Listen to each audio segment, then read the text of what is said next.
Welcome back to another episode of Slamtown. This is episode number 4. I'm Mike Ginn. That's Dan Bakley. Back again for another brand new episode. What's up, Dan? Not much, man. This week, obviously, it's an even number. So it's that guy's fault. Anything you don't like, leave a comment. Let us know. As I got blurry, I was saying that. It's kind of karma, I guess. But, of course, this episode brought to you on the Fighters First Network, fightersfirst.shop. Check it out, get all the latest, greatest merchandise, and support the show. The Slamtown shirts are right below. That said, let's jump into this episode. Dan's topic for the week, does WWE place any value into tag teams? Or do they still place value into tag teams? It's a legitimate question. We've been wondering this off and on for years. Of course, during the glory days, you remember tag teams like the Hart Foundation, British Bulldogs, Road Warriors, Steiner Brothers, you name it. Demolition. Demolition. Even when Arn and Tully came over with the Brainbusters, you go forward another generation with the Dudley Boys, Edge and Christian, Hardy Brothers. There's always I think there's a run, like they go on a streak. It's like, oh my God, here's these great tag teams. And even recently, the New Day, the Usos, Street Profits, just to name a few. When they're hot, they're on TV every single week. And then all of a sudden it's like, all right, let's throw AJ and Omos into a tag team and let's see how we can just create havoc in this division. Or if they have a couple singles wrestlers they want to get on TV and they don't really know what to do with them, they put them in a tag team just to get them more television time. So it's a legitimate question. Dan, where are you going with this subject and what do you really want to get across with this question? Where I'm going with this is the fact that if you look at back in the day, just like you said, tag teams were the thing. You would see so many come out there. You named a bunch of them. They were a mainstay on TV and then in WrestleMania. You would always have a place on every pay-per-view and every big show with them. They were kind of like the segue to the world title. You would always have these great matches. Because I think the psychology of a tag match is probably bar none one of the best because it's not 1-on-1, it's 2-on-2. So you kind of have to use guys being on the same page. It's more setting up the match. I just the whole concept of it caught my eye early on as one of my favorites. And I feel like nowadays a great tag team can steal the show. Exactly. Just look at the TLC. In WrestleMania, I believe it was 17. Yeah, whoever. I think so. Yeah, 17. That match stole the show, even with the original ladder match. Yeah, before and that main event on that WrestleMania was Rock and Austin, the infamous heel turn by Austin. But I felt like that stole the show because everything that they did in that TLC match just worked. They were able to do every high spot, every movement. There was a reason for every move.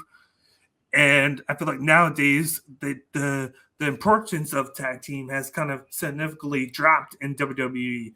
If you look at how many true tag teams they have now, you can count maybe 2-3 tag teams just in WWE. NXT, if you count NXT, there would be 3 or 4 total. Whereas AEW, it's kind of like the opposite end of the spectrum. They probably have too many. I can name 4 real tag teams right on top of WWE, but not many more after that. Yeah. Whereas they start to put just singles guys and kind of force them into a tag team. Bro and stuff. Yeah. And AJ and Amos. They're trying to piece all these singles guys and just if they're not using them, they just make them a tag team. And I think it's hurt the tag team division in itself. You see nowadays, one or both tag team title matches are always on the pre-show. So these guys aren't getting paid that pay-per-view cut being on the pre-show. And nowadays it's been kind of pushed on the back burner. You got that. You can even say the Intercontinental title has been pushed on the back burner too, but that's another topic for another day. Like all these prestigious belts have been just afterthoughts now, They and always kind of come and go. They're hot and cold. It's just kind of the way the WWE does things. It's one of those questions like, so right off the bat, the Usos in the New Day, Street Profits, and the Viking Raiders.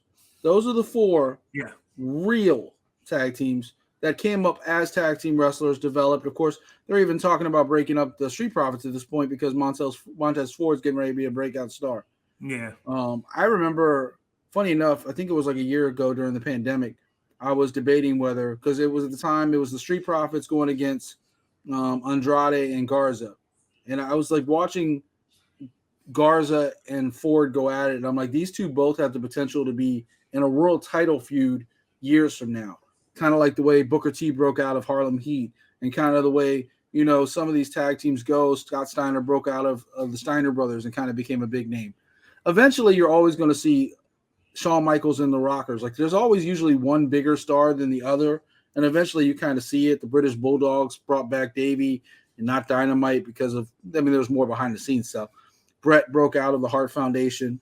You always kind of see the single star kind of come out of them eventually. And that's kind of the evolution, right? Like when we came up, it was tag team. You kind of get your grassroots in a tag team.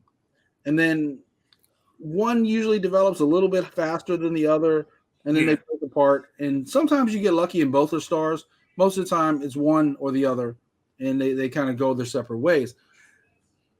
Nowadays, it seems like it's more of a television filler. Not necessarily with AEW, because like you said, Young Bucks and AEW is all about the factions. So it's a totally different story. But when it comes to WWE, the tag team to them is almost like a means to the end. Like, how many times over the years have we seen? I remember when Stone Cold and Shawn Michaels tagged up to become tag team champ. Like it's not unheard of for them to put two singles guys in just to promote a singles feud at the cost of the tag team belts. Nowadays, I almost guarantee you most fans at home couldn't tell you every tag team champion from both the men and women's side.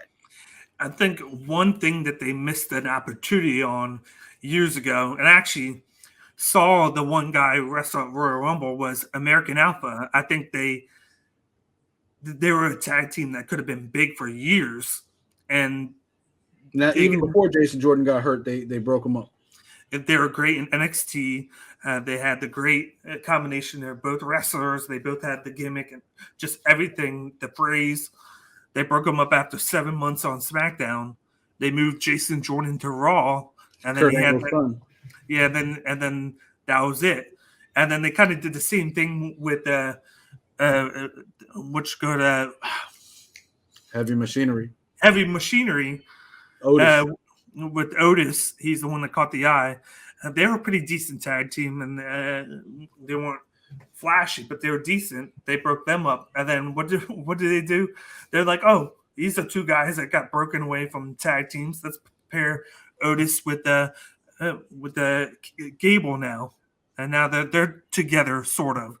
And it's like, I just think that they messed up with the American Alpha. That could have been a tag team that could have been Hall of Fame style, and they just broke them up because, just like you said, they went too soon with going with the potential with Jason Jordan. Even though I thought Chad Gable was the better superstar for the future, I think he had the more potential. It's kind of ironic you have an agent behind the scenes like Michael Hayes, especially on SmackDown. You know, Michael P.S. Haynes, famous tag team wrestler, and you see his influence when it comes to like the New Day, right? Mm-hmm. And yeah, Big E's doing his thing now, but for years they had that 3-man kind of in and out, and they made it work. And they got all three on television all the time, no matter who was doing what. And then at the same time, it got people over. So when you look at the way they use tag teams, even as horrible of a gimmick as Retribution was, because none of them were established single stars on the main roster, it worked because these are brand new faces you're introducing to the world. And you're doing a tag team. Mace and T-Bar, I think it elevated Mace more than T-Bar because T-Bar was obviously, I I always forget his name. Djokovic. He was something. Dijakovic. Yeah, he was like big time on NXT with him and Keith Lee. Mm-hmm. But you look at tag teams like another tag team. I guess they just got back together. Is the Hurt Business. But that has more just a few with the New Day. If you want to go this route with NXT, Undisputed Era. There were a bunch of singles guys. The O'Reilly and Fish were singles guys in Ring of Honor and New Japan, and they just decided to pair them up. Same thing with Adam Cole and O'Reilly. I definitely think there's more tag teams in NXT because the Diamond Mine is another one they're building up now. NXT they used to develop these stars, and tag teams. You saw it with, I mean, you kind of see like Shirai and Io Shirai and I forget the girl she's tagging with now. Zoe Stark.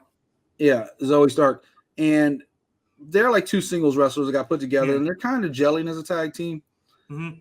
But at the same time, they even launched the women's tag team division on, especially WWE, on the back of the fact that Sasha and Bayley forever wanted to be women's tag team champions. They literally had the belt for like 2 seconds, like twice. They had a real tag team like the Iconics, and they split them up before they didn't know what the hell to do with Peyton or Billy, and they split them up with this idea of they were going to give Peyton a singles push, and they never did. And now since then, it's been just a combination of the female wrestlers who they just put together to form a tag team, and then they go from there. And if you think of it now, how funny it is that the tag team belts that are defended and used the most in both NXT and WWE are the women's NXT tag team titles. Because MSK, the last time they defended their titles was probably 2-3 months ago. I think 2 months ago. We mentioned it, they wrestled a month ago, but they didn't defend them. Well, I'd say the Usos defend their belts pretty regularly, and for the most part, the Raw tag team titles are part of every episode. Whether it was AJ and Omos, although they did take like a month off at one point. I think they defend them. I think they defend them every pay-per-view. Yeah. Coming over.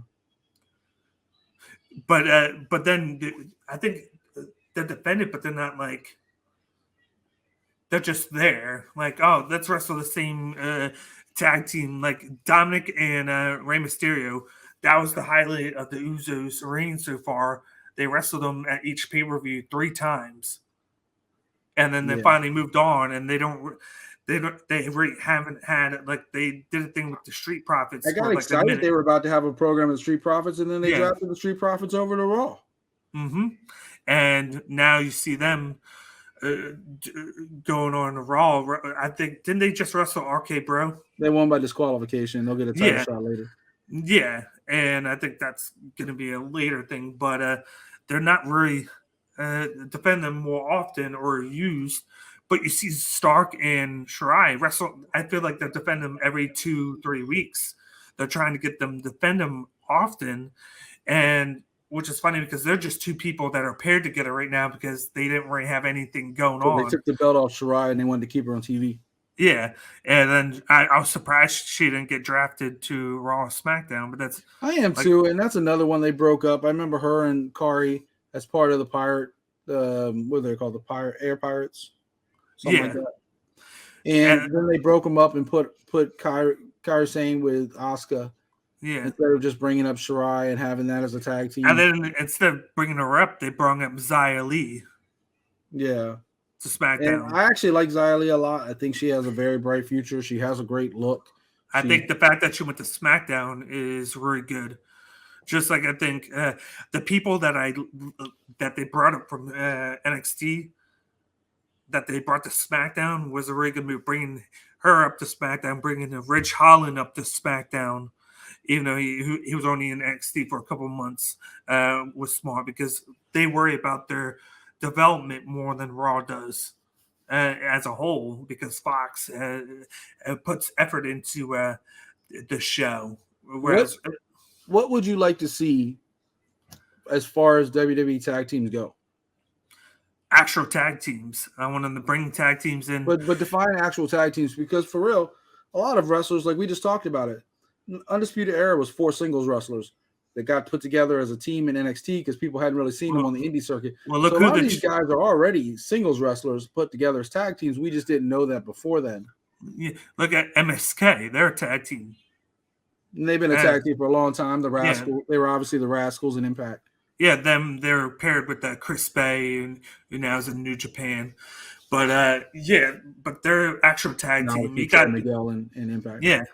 Trey Miguel. Yeah, wrong guy. They look the same, but you got like you said, Diamond Mine. I'm not jumping under that bus with you, buddy.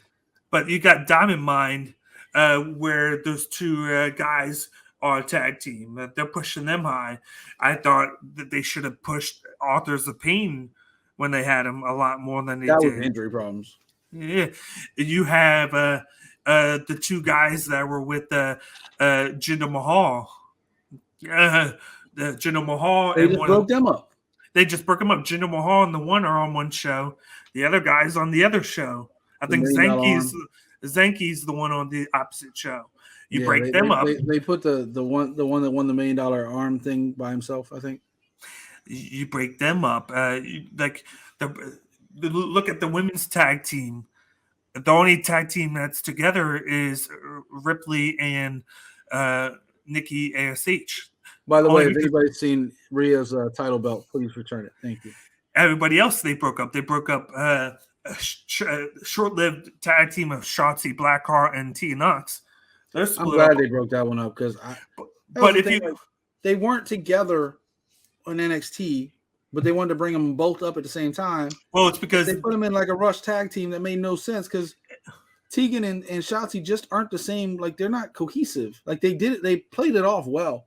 And I think Tegan Knox can be a star, but I just don't see like them together. It's because of Ember Moon. It was supposed to be Ember Moon. Ember Moon didn't want to get brought up. She didn't want to come back, yeah. Yeah, and surprisingly, kind of funny, she's been on 205 Live a lot lately. But at least they finally got somebody under 205. Yeah, but so they like Odyssey Jones, who's like 400 pounds. So they decided to bring up Tegan Knox because they liked what they saw from her on the tryout, and so they put them together. They beat the champs twice, and then they disappear. And I would love to see them put her and Dakota back together as a tag team on the main roster. And somebody that has been used the past 2 months, whether it's injury or just storyline wise, that's somebody else. She got a title shot, and then that was it. Yeah, yeah, and she should have got caught up right afterwards, and she didn't. But then a quick note that I found out on a house show the other day, they actually worked Blackheart and Tegan Knox as heels, and which was interesting. They said that Tegan Knox really liked it, so I'm hoping to see something of her as a singles wrestler. That'd be ironic. I don't think I've ever seen her as a heel. No, that would work though, because she said she loved the aspect of it, and it was something that she would consider doing if it helped her storyline wise. But you saw Tamina and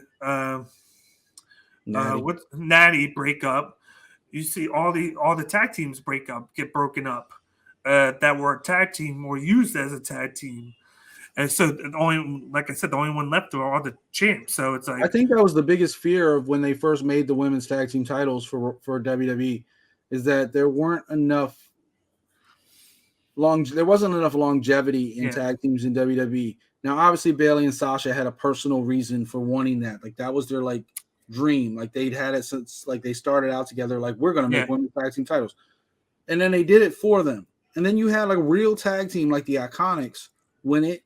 And for the most part, even though Nia and Shayna were individuals like beefing with each other that then ended up winning the tag team titles and became friends, they had a really good run together because they did it long enough to where they really then became a tag team.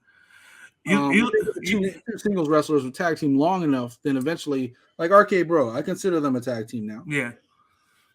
But if you look at like a company like Impact, where they're not making a lot of money, they're trying not to.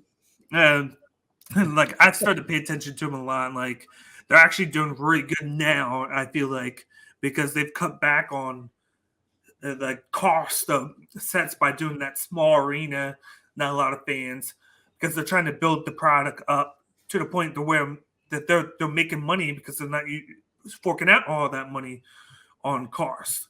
So they're actually building from the ground up now. So they're starting to do good now.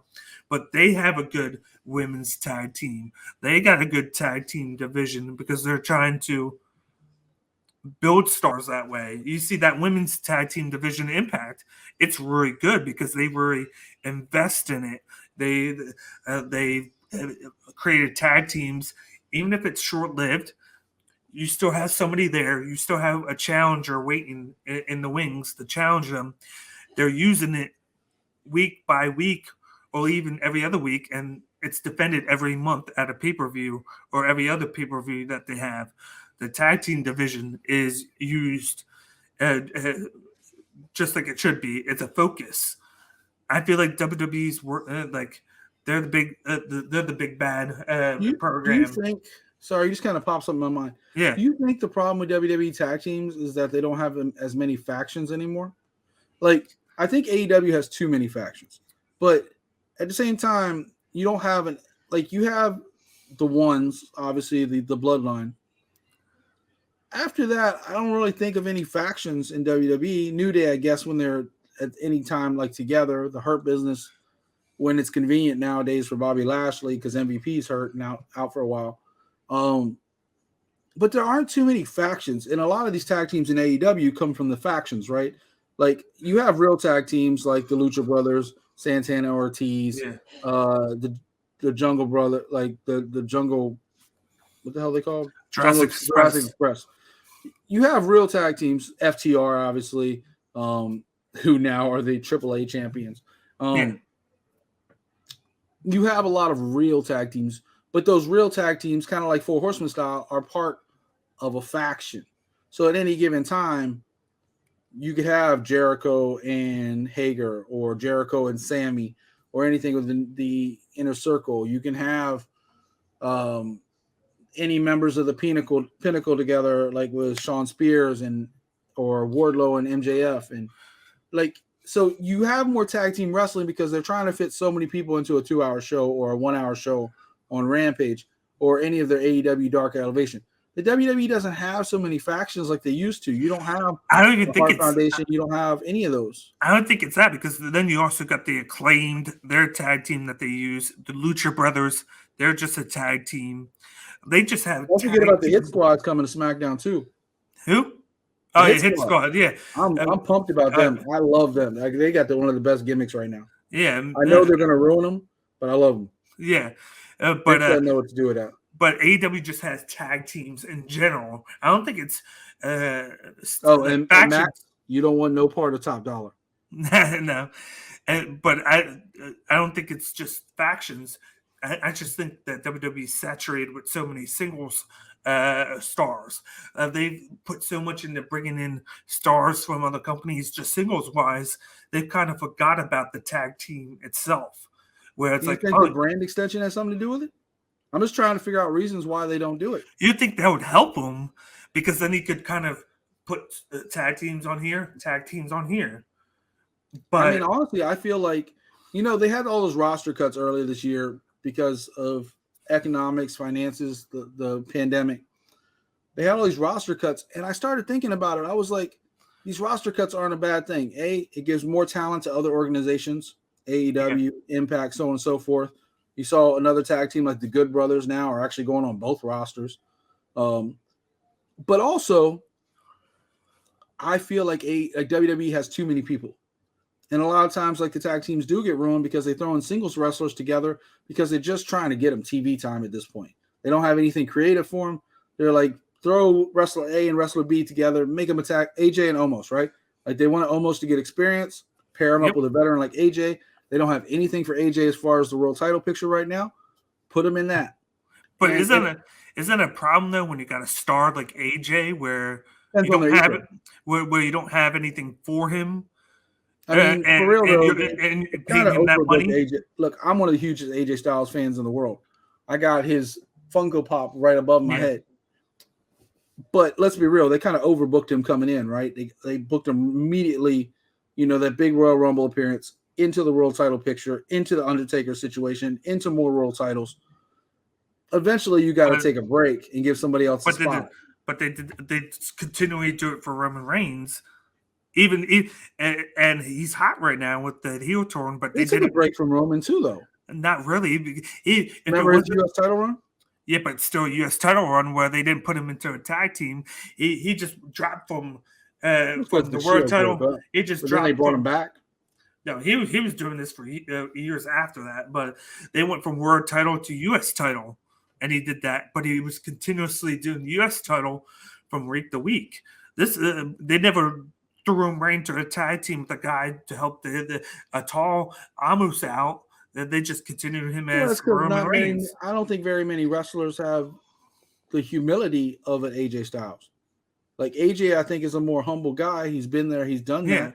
At this point, he's just enjoying his career. I don't think he cares about the titles as much as a Roman Reigns. So I think for him, even though he did get a tag team title run with Omos, I think he's probably having fun because he can come in, do some spots. Omos can come in and do some spots, and he doesn't have to put his body on the line at 40-something years old like he used to. I think AJ is a different breed because AJ is definitely a more laid-back, chill person. So I don't know. Like I think ego has a lot to do with it. But I think of the cuts. You have to put your ego aside to be a tag team wrestler. Yeah, but I look at the cuts, and you're right. They make good moves with the cuts, but then instead of bringing in tag teams, because you already have too many singles guys as it is in both NXT and on Raw and SmackDown. But instead of bringing in tag teams to improve that, they bring in more singles guys. They bring in more just one trick ponies and guys that do singles matches, whereas they could have worked on the tag team divisions, and it shows when you only have a total of 4 tag teams on Raw and SmackDown. That's 2 here and 2 here, and it forces you to have to pair in all these single stars into tag teams. Whereas if you would have just taken less singles guys and brought in a couple tag teams, even if you would have been like, okay, these 4 guys that we're not using right now on Raw and SmackDown, 2 from each, take them off.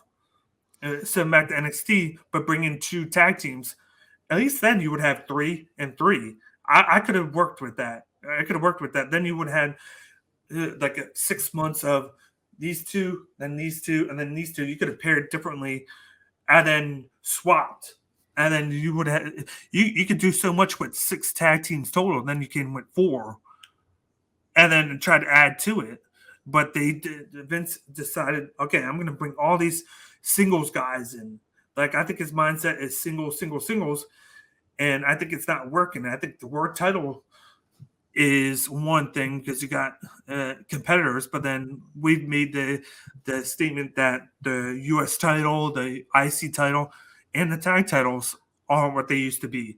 You used to see the IC title, which was the setup to push a guy over to get to the world title. It's not that anymore. It's just a title just to be a champion. And there's no significance to it anymore. And I feel like they've lost track of a lot of things in the company, and it's been turned into a singles company. And they forgot about been that way for a long time. Like I said, it all comes down to ego, and not a lot of wrestlers are willing to put their ego aside to be part of a tag team. You don't have very many Randy Ortons that are, no matter how successful he is as a star, every once in a while will pop into a tag team, right? Rated R,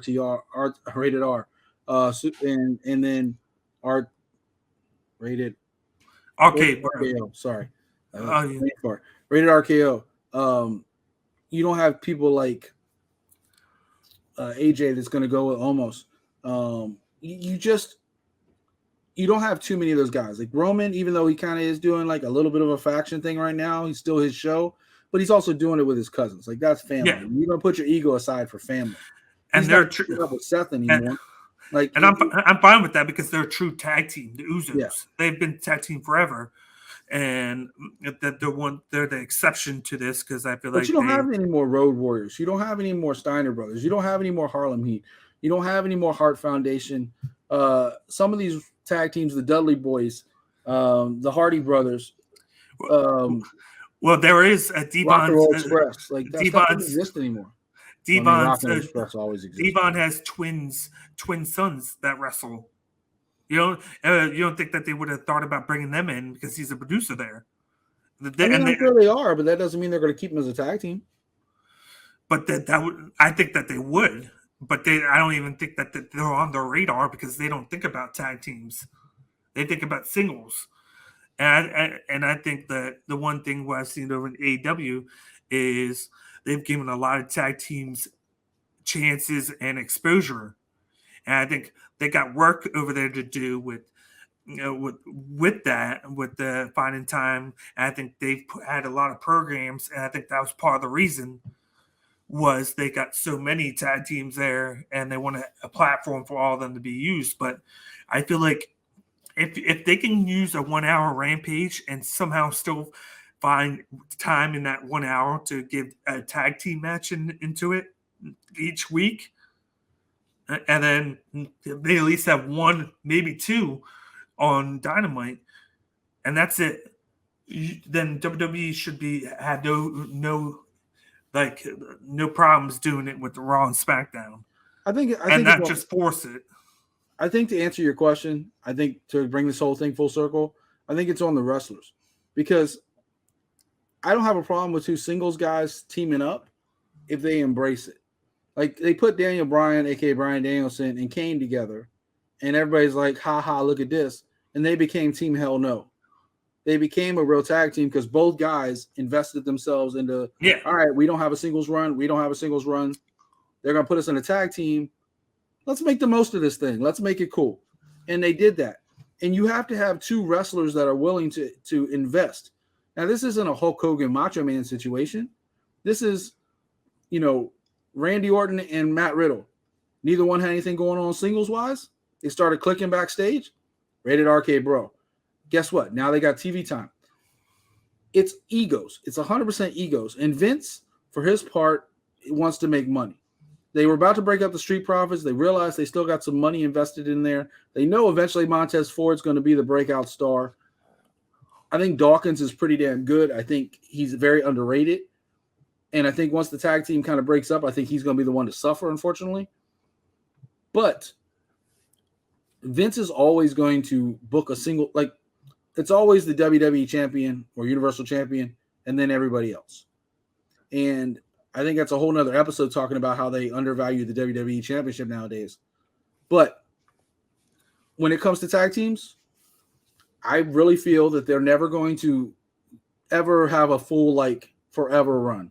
You're not going to have a Road Warriors. You're not going to have just a tag team that kind of lasts forever, that you always know wherever you see them.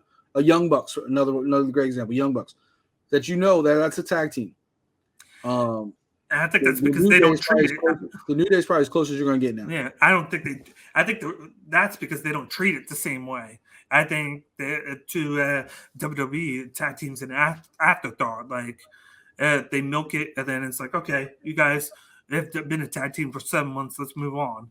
Like you mentioned, the Team Hell No. I think that and RK Bro, I think those were kind of happy accidents that happened. I don't think it was planned. They just got lucky with it. Because the wrestlers invested into it. Yeah, you can only get so lucky so many times with that, where you need to soon invest in the actual tag teams to keep the division. Just like we said, the women's tag team is kind of non void now because they didn't invest in any of it, and they purposely broke everything up.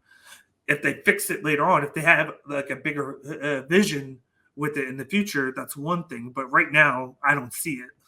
I'll answer your question with two things. One, I think WWE has too many wrestlers on their roster to invest into a strategy for any one tag team. I feel like they're trying to put too many people on TV to hit gold, like a Roman Reigns or a John Cena or whatever the case is, to strike gold. They're just throwing darts at a board. And two, and I think Adam Cole kind of said this a little bit, and I've heard a couple other recent release WWE people say this. They don't have long-term plans. Maybe you can blame the pandemic now, but you couldn't blame it right before the pandemic. And I think this has been going on for a while with the writers in WWE because Vince has been flipping them so fast. It used to be you wrote for WrestleMania every year. And the day after WrestleMania, you're writing for next year's WrestleMania. Can things change between now and then? Yes. But you're writing for WrestleMania every year. That's your Super Bowl. That's your script. Next season starts the day after WrestleMania. And we're going all the way through WrestleMania again with our long-term plans. I don't think WWE does long-term plans anymore. They're riding by the seat of their pants. So that really hurts tag teams because you used to be able to like, okay, we're going to have the Hart Foundation and British Bulldogs fight at WrestleMania. That's our third match or fourth match on the card next WrestleMania. You're going to have, the Midnight Rockers versus Demolition. That's going to be my opening match, WrestleMania next year. Nowadays, you're not penciling in the Street Profits for WrestleMania next year because you might already have broken them up at that point. So I think to answer your question, I think there's two things. One, there's too many wrestlers that they have to get a TV spot for. And two, there is no long-term plans anymore. And when they eliminate the long-term plans, because whether it's the pandemic or just the fact that Vince doesn't have writers he trusts, it eliminated everything. And it's not the first time WWE has done this. They've done it before. They'll do it again. They'll build up a tag team and then just ignore them. It is what they do. This is your episode. I'll give you the final thought, and then we'll go ahead and get out of here. Yeah, just like I said before, I think one of the things that could fix it is cut down on singles guys and then actually bring in tag teams, or maybe have the idea of instead of having tag belts at both shows, just for the tag teams, just have one and have them go from show to show. Then you can milk out more of what you can from the tag teams that you have, because instead of having two different belts, there's only one, and then you can have the 4 or 5 tag teams vying for the one belt, and it'll create more rivalries and more opportunities than you would have than just having 2 and 2 on each show. I think it's something that they have forgotten about the history of the tag team. A lot of people love the tag teams. And to me, it's an excuse. We have so many singles guys. Stop bringing in so many singles guys and actually bring in some tag teams to balance things out. Because in the long run, it's going to make the whole show better because now you have tag teams. You don't have as many people saturated in the going for the 3 titles. For the 2 titles on each show, the World and then either the US and the Intercontinental, because you've cut back on the single stars. So it's putting more purpose on each title because there's not so many people gunning for it. Whereas you've been able to elevate the tag titles again by bringing in more tag teams to gun for them. And that's where I'm at with that. I feel like they've just forgotten about the concept. And until they do, you're going to have a lot more people tune out because they know what's going to happen. It's going to be a single show every week. And I think the only reason SmackDown does a little bit better job with the Usos is because of Fox. Fox has put in a lot of... And also because Roman's their guy. Yeah, but Fox has put in a lot of investment into the product, and they've kind of forced WWE to listen to them a little bit because of their investment. And that's why... And it's been 2 hours. So that's why SmackDown does a lot better than Raw does now. Well, we're going to try not to make this episode 2 hours. Leave a comment below. Tell us what you think about the tag team division in WWE. Is it dead and gone? Is there still hope for it?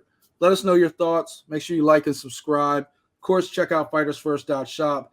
Get the new Slamtown gear all below. Over here. There we go. Right here below.